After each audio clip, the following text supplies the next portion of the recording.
तो अब हम देखेंगे कि एथिल अल्कोहल यानी C2H5OH पर एसिटिल क्लोराइड की क्रिया यानी CH3COCl की क्रिया तो कैसे हो जाती है। इसमें H होता है प्लस का और जो Cl माइनस का, तो जे H के साथ जो Cl यहाँ से निकल जाता और बस इस Cl की जगह क्या जाएगा, जो O जुड़ जाएगा। तो CH3COO C2H5 और जे HCl C2H5 ये क्या निकल गया, अपना HCl निकल गया। तो ये बन जाता है एथिल एसीटेट, जो क्या है, एक प्रकार का एस्टर है। तो इस तरीके से यह रिएक्शन हो जाती है इसमें। फिर इसके बाद अब हम देखेंगे एथिल अल्कोहल का ऑक्सीकरण। तो एथिल अल्कोहल का ऑक्सीकरण कैसे करेंगे। एथिल अल्कोहल का फॉर्मूला है CH3CH2OH, ठीक है ना। जब हम इसका ऑक्सीकरण करते हैं तो पहले जे वाले हाइड्रोजन यहाँ से निकलते हैं, H2O निकल जाता है और क्या बनता है CH3CHO। जी हमेशा याद रखना है आपको कि प्राइमरी अल्कोहल के ऑक्सीकरण से हमेशा क्या बनता है, एल्डिहाइड। कौन सा ग्रुप बनता है, CHO। फिर इसमें आगे और ऑक्सीकरण किया तो इसका बन जाता है एसिड CH3COOH बन जाता है। तो जी ऑक्सीकरण है, ठीक है। फिर इसके बाद अब हम देखेंगे कि जब एथिल अल्कोहल को CH3CH2OH इसको सांद्र H2SO4 की उपस्थिति में गर्म किया जाता है, सांद्र H2SO4 की उपस्थिति में गर्म किया जाता है तो निर्जलीकरण होता है। कौन सी क्रिया होती है, निर्जलीकरण। C2H5OH को जब सांद्र H2SO4 की उपस्थिति में गर्म किया जाता है तो कौन सी क्रिया होती है, निर्जलीकरण। निर्जलीकरण मतलब जल का निकलना।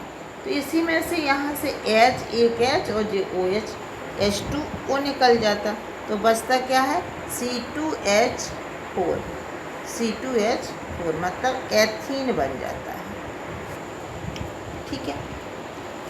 ये हो गया। फिर एक क्रिया होती है इसमें हाइड्रोजनीकरण, विहाइड्रोजनीकरण मतलब हाइड्रोजन का निकलना। तो हाइड्रोजन कैसे निकलेगी, अब देखो इसमें भी एथिल अल्कोहल है CH3CH2OH,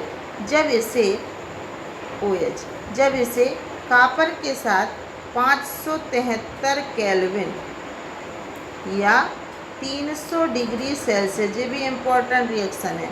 क्या होता है जब अल्कोहल को कॉपर के उपस्थिति में 300 डिग्री सेल्सियस पर गर्म करते हैं तो ये वाला हाइड्रोजन क्या होता, निकल जाता और क्या बनता है CH3CHO।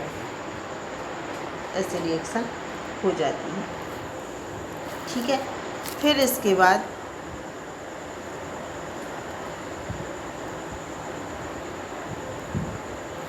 बाद देखेंगे एथिल अल्कोहल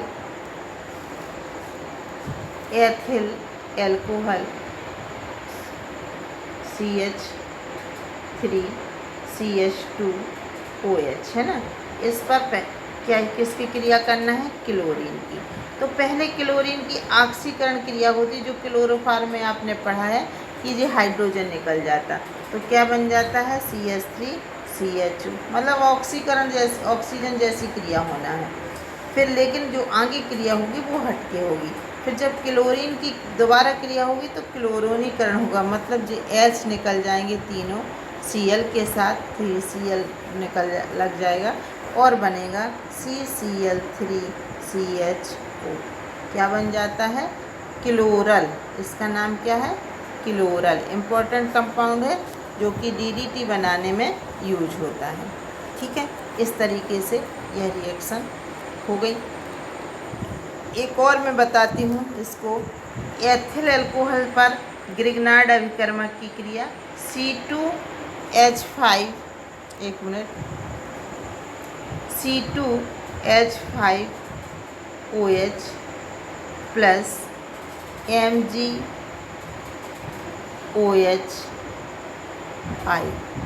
ठीक है जी, ग्रिग्नार्ड अभिकर्मक।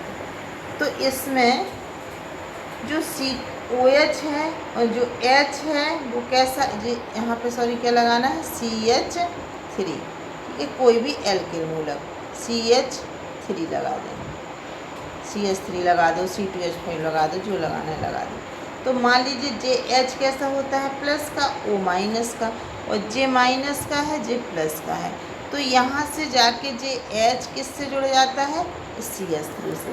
तो क्या बना लेगा जी, मेथेन CH4Mg, और J आ जाएगा यहाँ OC2H5 एथॉक्सी मैग्नीशियम आयोडाइड। अब अगर हमें एथेन बनाना हो तो यहाँ क्या लगा लो, C2H5, प्रोपेन बनाना हो प्रोपेन लगा लो, जो भी बनाना हो। और यहाँ पर कुछ लगाने, यहाँ आप कोई भी एल्किल मूलक लगा रहेगा, उससे बनने वाले एल्केन पर कोई इफेक्ट नहीं होगा, क्योंकि जे वाला एल्कोक्सी ग्रुप कहाँ चला जाता है, मैग्नीशियम से जुड़ जाता है। तो इस तरीके से यह रिएक्शंस है जो मैंने आपको इस पर समझा दी हैं। अब इसका मैं चार्ट आपको दिए देते हैं, फ़ोटो निकाल के दे देते हैं या फिर समझाए दे रहे हैं देख के, और फिर आपके बाद में उसको रिएक्शन कर सकते हैं।